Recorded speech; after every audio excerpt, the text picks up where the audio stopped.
تم پر آگ کے شعلے صاف اور دھواں ملے چھوڑ دیے جائیں گے تو پھر تم ان کا مقابلہ نہ کر سکو گے،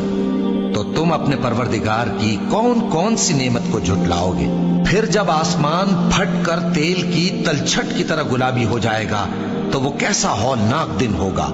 تو تم اپنے پروردگار کی کون کون سی نعمت کو جھٹلاؤ گے؟ تو اس روز نہ تو کسی انسان سے اس کے گناہوں کے بارے میں پرسش کی جائے گی اور نہ کسی جن سے، تو تم اپنے پروردگار کی کون کون سی نعمت کو جھٹلاؤ گے؟ گناہگار اپنے چہرے ہی سے پہچان لیے جائیں گے تو پیشانی کے بالوں اور پاؤں سے پکڑ لیے جائیں گے، تو تم اپنے پروردگار کی کون کون سی نعمت کو جھٹلاؤ گے؟